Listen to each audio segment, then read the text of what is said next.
With so many different races in Warhammer 3, it can be hard to know where to start. Everyone has a gimmick these days, be that some complicated mechanics or a super niche roster. So let's clear things up and explain every single race in Warhammer 3.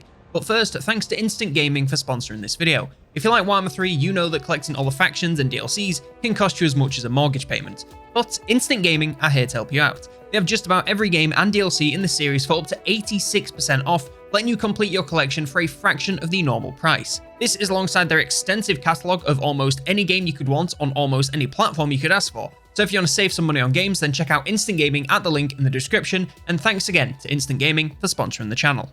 The Beastmen campaign is all about bringing chaos and destruction wherever they go. They want to set up herd stones and raise everything nearby to power them up. This allows them to perform rituals to earn marks of ruination, leveling up their faction with all kinds of new units and buffs. Aside from these herd stones, they take no settlements and pay no recruitment costs. Instead, they build up their hordes, recruiting armies wherever they go and increasing unit capacity with dread. In battle, they're all about speed and momentum. Their roster is one of the fastest in the game, and they want to use that speed to swarm enemies before they even know what's coming. Use their swarms of infantry to bog down enemies and bring in powerful monsters to turn them into a fine mist. Their limited range does mean they almost always have to be the ones to make the approach, but with that speed it's rarely a challenge, so long as you shut down missiles fast. Bretonnia are all about peasants and knights. The peasants run the economy, and maintaining the balance of peasants in your armies and those in the fields will be key to ensuring a steady supply of gold. Knights, such as your lords and heroes, will have to complete side quests to level up their vows and allow them to take more powerful cavalry units into battle. Aside from this, you just have to behave chivalrously to stay in the favour of the lady, and eventually unlock her Green Knight champion to aid you in combat.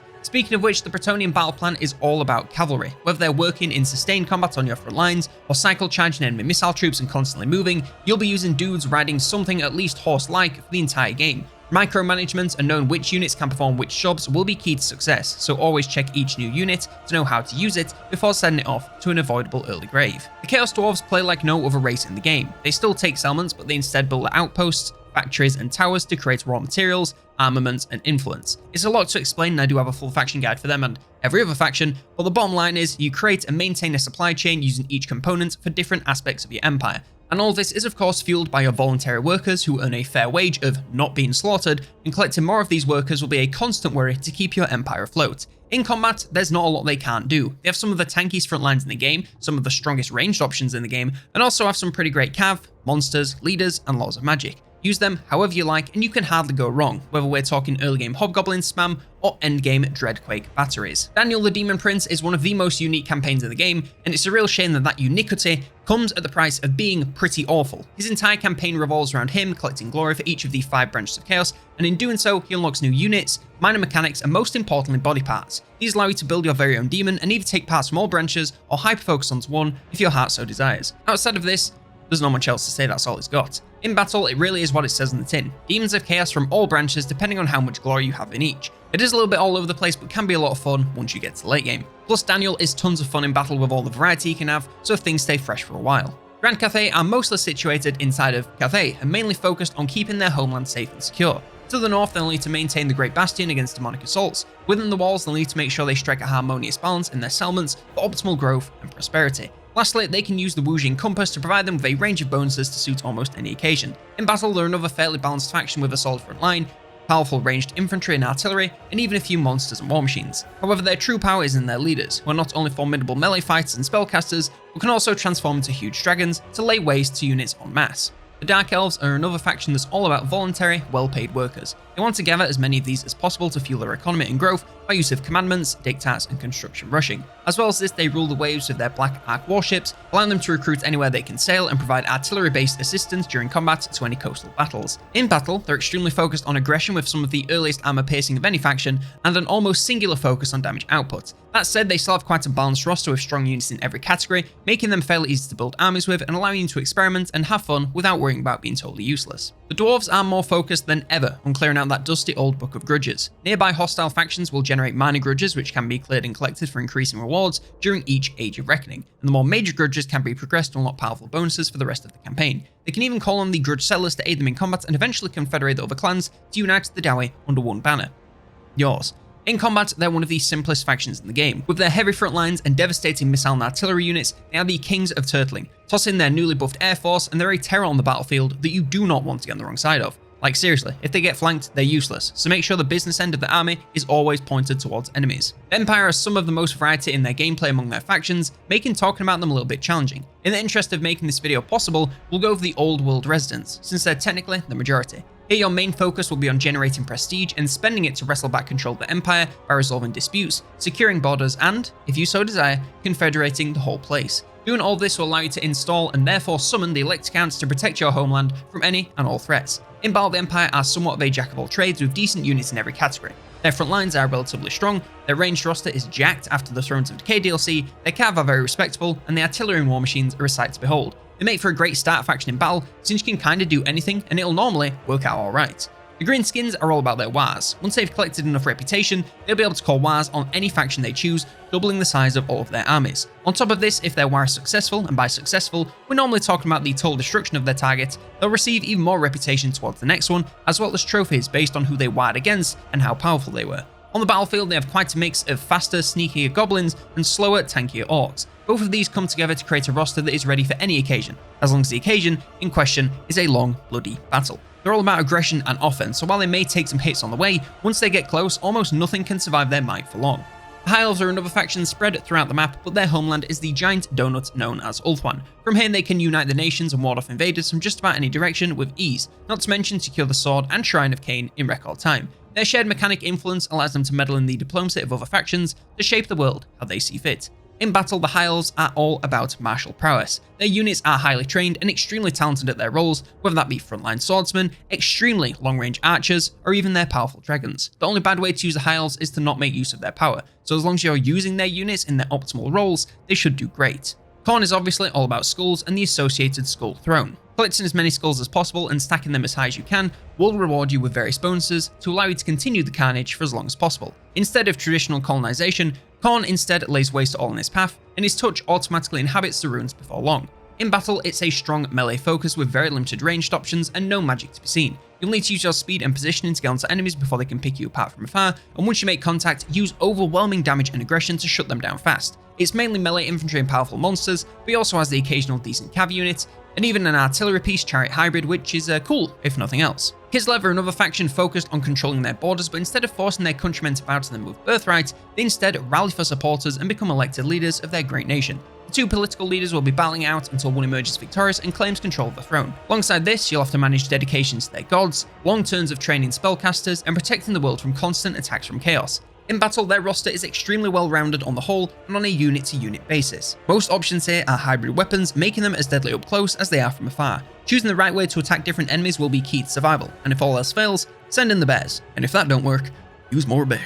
The Lizardmen need a rework, one of the most out of all the factions currently in game. Their only real mechanic is the geomantic web, which is essentially a set of buildings you place in each capital to upgrade your commandments. Outside of this, they have their rights, and that's about it. Their roster, on the other hand, is truly massive. They have some powerful, if expensive, front lines, decent sneaky ranged infantry, a few good bits of cav, and then a continent full of beasts and monsters. Whether you're looking for a fire-spitting salamander pack to burn infantry to pieces, or a giant behemoth lizard that can take on entire armies by itself, they have you covered and look extremely cool while doing it. Speaking of reworks, Norsca are also pretty high up on that list, but at least they have something. Right out the gate, they can confederate other Norscan factions by defeating their leaders in battle, giving them lots of opportunity for early growth. Once they head out into the world, it'll mostly be raising, and they do this in the name of the 4 Dark Gods, with each one offering powerful effects at each tier of dedication reached. Lastly, they can travel the world to hunt various beasts to aid them in combat, either with powerful artifacts or the units themselves. On the battle side of things, Norsca are a mix of monsters and monster hunters. The hunters are all their infantry, ranged units, and cav and chariots. It's the much less exciting part of the roster, but does most of your work early on, so it's decent and reliable until you get something better. The monsters are a mix of beasties big and small, but they have something for any occasion, whether that's frontlines damage, backlines flankers, or just a big old mammoth. Nurgle is one of the most unique factions in the game, and since Thrones of Decay, I don't just mean in a bad way. They still craft plagues to spread throughout the world, and the system to do this offers a lot of options for variety and fine-tuning, so you can make just the plague that you want. Their settlements also grow differently to any other faction, with cyclical military buildings which progress over time, adding units to their shared recruitment pool. These are then summoned instantly at a lower HP level, the lower the concentration of Nurgle corruption is in the area. In battle, Nurgle is quite literally the slow death. Everything here has poison damage, so whilst the damage output may not be that high, the stat sapping power of poison mixed with the general tankiness of the roster makes killing Nurgle units almost impossible and a slow, painful death inevitable. They do have a few more powerful damaging units, but these are few and far between, with the main focus being on draining enemies of their strength and dragging them towards an inevitable grave. The Ogre Kingdoms are yet another faction that's desperate for a rework, but at least they have one in the calendar for later this year. At the moment, they're a little bit jank with normal settlements only really being useful for money and trade goods, leaving their limited capacity and immobile camps as the only option for recruiting their full roster. As well as this, they have to deal with collecting enough meat to feed their armies, make sacrifices to the Great Maw to empower their faction, and take on mercenary contracts for no real reward. In battle, they're fun, but limited. Their actual Ogre units are all powerhouses with tons of charging power thanks to their charge defense, penetrating Ogre charge ability. Aside from this, it's a lot of knob-like chaff, various monsters of the mountains, and some pretty powerful ranged options. They're not great and almost always fight outnumbered, but if you really like charging around and shooting big guns, they're the exact units you've been looking for. Honestly, there's not much that the Skaven can't do. They have a unique approach to taking settlements, giving them the option to use food to level them up immediately. Speaking of which, food is collected from battles and settlements, and is used to feed your populace, giving you powerful bonuses at high levels. They can move around and ambush armies by simply attacking them. They can create undercities to stealthily rob from the owner, or literally nuke them from within. They can spread corruption, allowing them to summon units wherever they want in battle. And when you add up all the unique faction mechanics, they can create some truly absurd units. Speaking of which, in battle, they're brilliant yet again. Their front lines range from slaves that break the moment they see combat, to elite front lines with massive armor and damage to boot. Their ranged roster is large and powerful with Gatling guns, sniper rifles, flamethrowers, and more. Their monsters are again fantastic with beasties large and small for any occasion, and their artillery and war machines are also great up close or at long distance. You can't not do well as a Skaven, so just pick something and chances are it'll be great. Slaanesh offers one of the strangest playstyles in the game. While you can take over every settlement, the God of Seduction instead prefers to break down enemy defenses of a different variety and bring them over to your side from within. This all really means you corrupt enemies and force them to become your vassals. They can also control their followers, unlocking powerful bonuses for their regions and spreading cults throughout the map to spread the word of our lord. Slaanesh in this case. You can also seduce units before battles to force their units to fight for you, giving you a unique edge depending on what you choose. On the battlefield, Slaanesh is focused on pure momentum. While they do have some decent front lines, the majority of their power lies in the cavalry and chariots roster. Here they have a strong focus on charging around and never slowing down. If you use them right, their army has some of the highest damage potential in the game. It just so happens that using them right is also one of the most challenging feats to accomplish in the game. You'll need to be on top of your micro to use them right, and failing to do so will result in a very swift and upsetting death. The Tomb Kings are another very unique campaign, but this one is less seduction based and more dusty. The Tomb Kings generally rule over the desert south and naturally are very passionate about pyramid based architecture. They can build these all over the desert in exchange for various powerful bonuses. As well as this, they seek to collect all the books of Nagash to unlock ever more powerful control over life and death. Lastly, their recruitment is based on capacity with no currency needed for recruitment, but unit capacity being unlocked via buildings, meaning building up your infrastructure goes hand in hand with your military might. In combat, they're mainly focused on constructs. While they do have some decent front lines, some okay cav, and some really great artillery, the constructs are where it's at. These come in many shapes and sizes, so whether you just want some extra power on the front lines, some artillery class missile units, or just a giant sphinx, they'll have something for the job. True to their stereotype, Tzeentch really is all about trickery, deceit, and mastery of the magical art. Their main mechanic, the changing of the ways, allows them to manipulate all kinds of happenings on the campaign map, from tracking armies through the fog of war to transferring ownership of settlements and even causing wars between two best friends. This is all fueled by grimoires collected on your travels, as well as generated by cults spread throughout the map. Their mastery over magic allows them to transfer wins to where they really need them, bolstering their magical abilities on the battlefield. Speaking of which, in combat, Tzeentch armies are led by powerful spellcasters who can carry on battles if you play your cards right. Alongside this, you have some extreme tankiness from their regenerating barrier of Tzeentch, devastating range damage from the horrors and flamers, and of course, some gigantic demonic monsters to keep things fresh. Vampire Coast pretty much have the most on-brand faction in the game. They're vampires and pirates, and they play exactly as you'd expect from that description. They can take settlements, but it's much easier to recruit from their legendary lords, and use shipbuilding to do this anywhere you like, regardless of territory. Their sole goal is to become as infamous as possible and challenge various pirate lords to claim pieces of 8 and finally rule the waves for good. In battle, the theming continues with a bunch of undead front lines and monsters with a nautical twist. Add on a metric ton of gunpowder and overwhelming firepower, and you have the recipe for some very dead enemies no matter where they choose to fight you. Hell, you can even forego front lines altogether and just bring more powder. You never really can have too much gun. Vampire Counts are my personal favourite faction, and boy do they really need a rework. The only real mechanic is their bloodlines, which allows them to raise legendary lords to lead their armies, who can bring various faction buffs alongside with them. They can also raise units from the dead, allowing them to fill their armies in an instant, provided there are plenty of fresh corpses to choose from. And lastly, they can spread their vampiric touch throughout the map, and the only real benefits of this is harder for enemies to get through, and units have more chance of surviving if they are killed in battle. In combat, they only really have one strategy, and that's rush. Despite their slower speed, they have limited ranged options and have to make the approach to enemies every single battle. Once they do make contact, they can use their decent front lines and powerful monsters to press into enemy armies and tear them to pieces if they don't shatter from fear first. The Lords lead the armies in the most literal sense of any faction, keeping units alive with dark magic and doing more than their fair share of damage to claw their way to victory. Warriors of Chaos are one of the strongest factions in the game since their rework a couple of years ago, and they also happen to be a ton of fun to play as. They roam around the world searching for dark fortresses to call their own. These allow them to build and recruit more powerful units, as well as providing a bit of background income to keep things afloat. However, their real economic power comes from their ability to vassalize most of Norsca, giving them plenty of gold to fall back on, as well as an army of allies to call for aid once they take the fight to the rest of the non-chaotic world. Toss in some allegiance mechanics and unit upgrade trees, and you have yourself a faction. In battle, their roster is one of the most bloated in the entire game. You have access to all demons from all branches of Chaos through their Gifts of Chaos, as well as human units from all branches, as well as some units unique to them, as Warriors of Chaos Undivided. It's still Chaos-based, so limited ranged options, but extremely powerful and tanky front lines, plenty of monsters, and a ton of aggression that basically no one can stand up to.